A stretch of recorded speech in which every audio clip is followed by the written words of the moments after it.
Breaking news. Nigerian police arrest Labour Party chairman Abure amid multi-billion-naira fraud allegations. The national chairman of the Labour Party, Julius Abure, has been arrested by the police in Benin City, the Edo State capital. A video showing how Abure was arrested by some armed police officers emerged on the internet on Wednesday afternoon. Sahara reporters learned that a petition written by the Labour Party youth leader, Comrade Aslim, had accused Abure of committing violent acts against him. Also, the suspended National Treasury of the Labour Party, Mrs. Oluchi Okpara, had insisted that Abure must submit the party's finance to a forensic audit and explain the source of funds used by him to acquire properties in Nigeria and overseas between 2022 and 2023. Okpara, who was suspended by the party earlier this month, in a memo to the party's leadership obtained by Sahara reporters, stated that Abure must account for the 958 million raised from off-cycle elections in 2023, provide paper trails and document evidence of adherence to due process.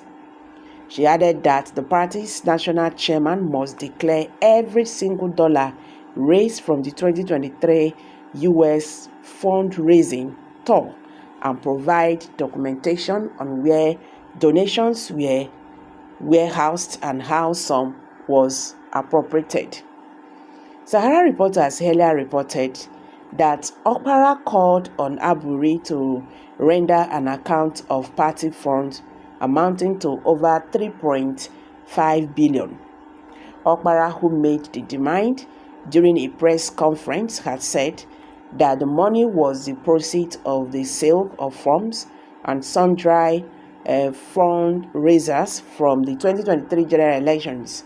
The party thereafter, on Wednesday, suspended her for 6 months amid the crisis. Meanwhile, in a full memo she wrote to the party's leadership, which was made later available to Sahara reporters, the Treasury noted that she urged Abure to immediately answer the following: 1. Provide documents for the 3.5 billion raised from the sale of farms from the 2023 elections and why Edo State proceeds went into private accounts. 2.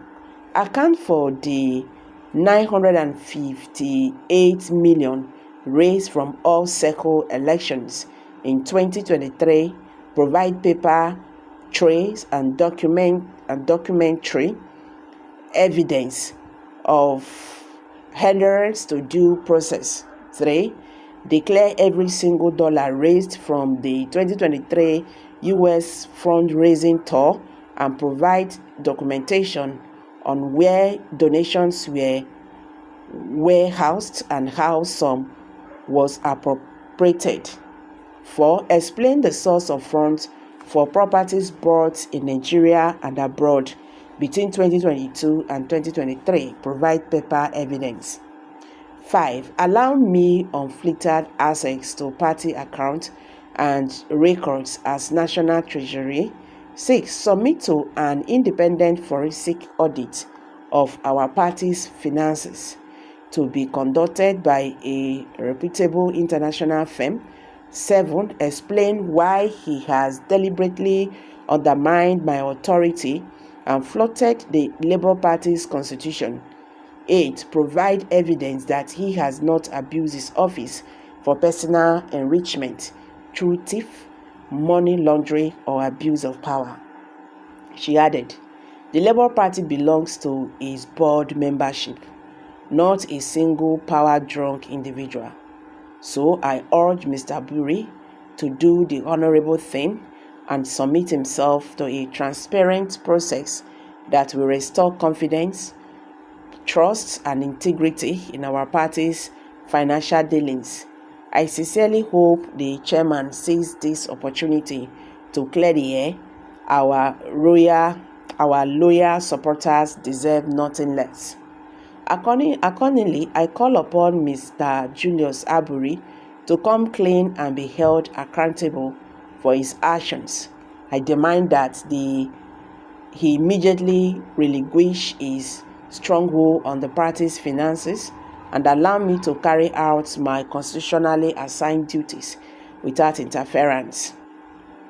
The Labour Party was founded on the principles of justice, equity, and integrity, and it is incumbent upon all of us to uphold these values in the face of corruption and abuse of power.